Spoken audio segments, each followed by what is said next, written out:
Can a person learn to play pool in 10 minutes? Well, let's see. Pool, also known as pocket billiards, is played on a table like this that is twice as long as it is wide and has 6 pockets. 4 of them are corner pockets and 2 of them are side pockets. There are 15 colorful balls with numbers on them that we call object balls. One ball is white and has no number on it. We call that a cue ball. The basic event of the game is to take a pool cue, also known as a cue or a pool stick or a stick, and use it to strike the cue ball in such a way that it causes an object ball to go into a pocket. How do we aim the cue ball to cause the object ball to go into the pocket? How does the cue ball have to strike the object ball? Well, it's useful to draw a line from the center of the object ball to the center of the pocket where we want it to go, and to actually extend that line out in the other direction a little bit. What needs to happen is that the cue ball needs to be right on that line when it contacts the object ball, like that. So the cue ball is going to need to be right there, like that. The bad news is that in aiming this shot, you actually have to aim the center of the cue ball for there, the center of what we call the ghost ball. The good news is that it doesn't matter whether the cue ball starts out here, or here, or here, or here, or here, or here. All roads lead to Rome. You aim for the same spot, like that. Your front hand is known as your bridge hand. A bridge length, as shown here, of about 8 or 9 inches is reasonable. What's important about either bridge, the open bridge like this, or the closed bridge like this, is that there be a reasonable footprint to your hand. Here's one way to form a closed bridge. Step 1, karate chop, pointing north. Step 2, middle finger as far east as possible, with the ring finger going down halfway in between. Step 3, pointer finger going around the cue. Step 4, thumb closing up the gap. The pool cue itself is a line, but if you think of the vertical plane that includes the pool cue, there's a surprising number of things that need to be in that so-called shot plane during a proper pool stroke. The head is directly over top of the stick, that's in the shot plane. The rear foot, the backward foot, is directly below the cue, that's in the shot plane. There is the rear forearm, which is in the shot plane, the elbow, the upper arm, and the shoulder. That whole system there is in the shot plane. So here's the projection of the stick on the ground. The rear foot goes directly below the stick like that, and the left foot goes out about 45 degrees like that. So where do you grip the back of the cue? There's no spot on the cue that I can really point to. With the bridge being 8 or 9 inches, the left arm being more or less straight to keep a consistent distance back to your body, orienting your body like I discussed in the stance, where your rear hand goes is determined by the fact that your forearm is completely vertical when the tip is near the cue ball. There are over 230 different movable joints in the human body, and if this was a video about golf or bowling, I'd be talking about a complex, carefully choreographed, simultaneous motion about many of them. But this is not about golf or bowling, it's about pool. And as it turns out, pool is all about this one. That's it. It may look like I'm doing a baseball bat type grip on the back of the cue, but I'm really not. I'm holding it loosely, and it's really about this part right here. When I'm in the back part of my stroke, the rear part of my palm is not touching the cue. When I'm in the finished position, the rear part is. So here's a shot with a ghost ball position that I'm imagining, and you can see the line of the shot. Here's the extension of that same shot line a few steps back from the table. I'm going to approach the table with my cue vertical and in the shot plane, and then I'm going to plant my foot right on this line and get down into shooting position.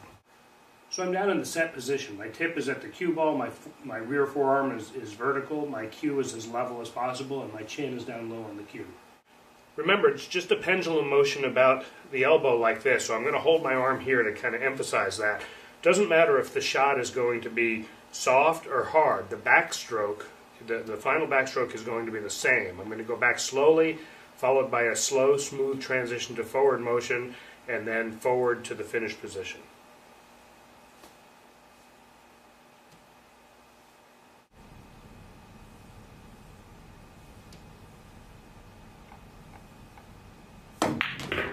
The best diagnostic as to whether you've finished the stroke correctly is that the tip finishes in the correct finish position.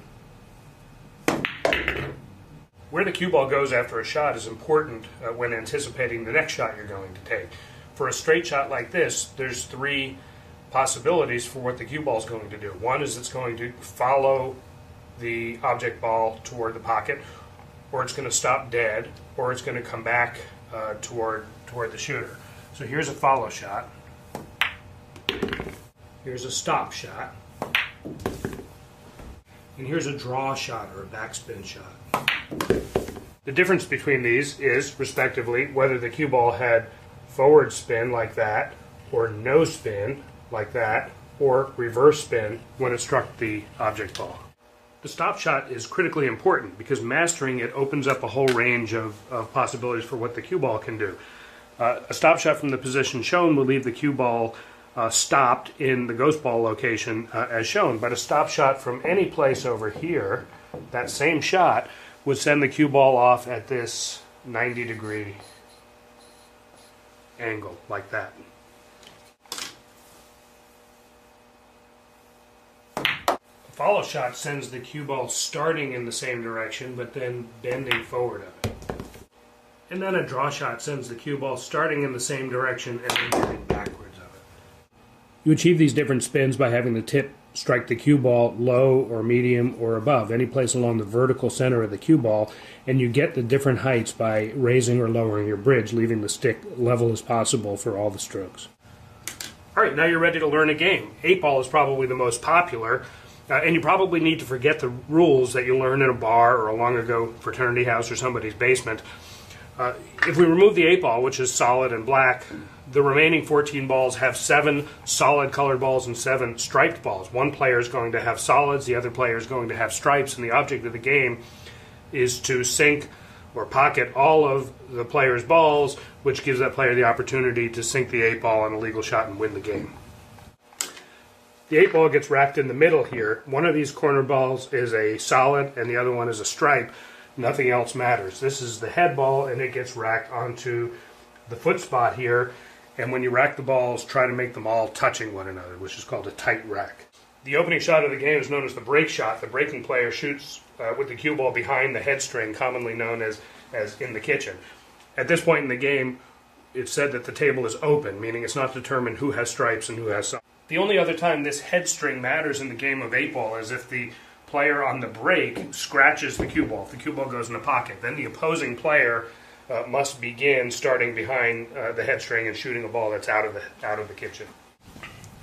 Always swipe some chalk onto the tip before every pool shot.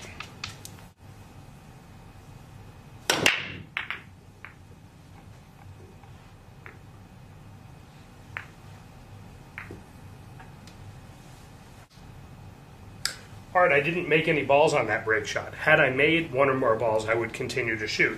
Because I didn't make any balls, my opponent will shoot. Regardless, for this shot, immediately after the break, it is not yet determined who has stripes and who has solids. We say the table is still open. In order to claim stripes or solids, a player has to call a shot, has to designate, say, the purple 4-ball there, and shoot it in. So if I call that 4-ball and shoot it in like that, I now have solids. As long as you continue to pocket called balls, that is shots for which you designated the ball and the pocket, you continue to shoot. If you miss, your opponent shoots. If you do not execute a legal shot, that is if you foul, then your opponent gets ball in hand, can pick up the cue ball and put it any place on the table and shoot in any direction. The 3 common ways to foul are 1, scratching the cue ball when the cue ball goes into a pocket, 2, failure to hit one of your own balls first, or 3, after hitting one of your own balls first, failure for something to make contact with a cushion or go in a pocket.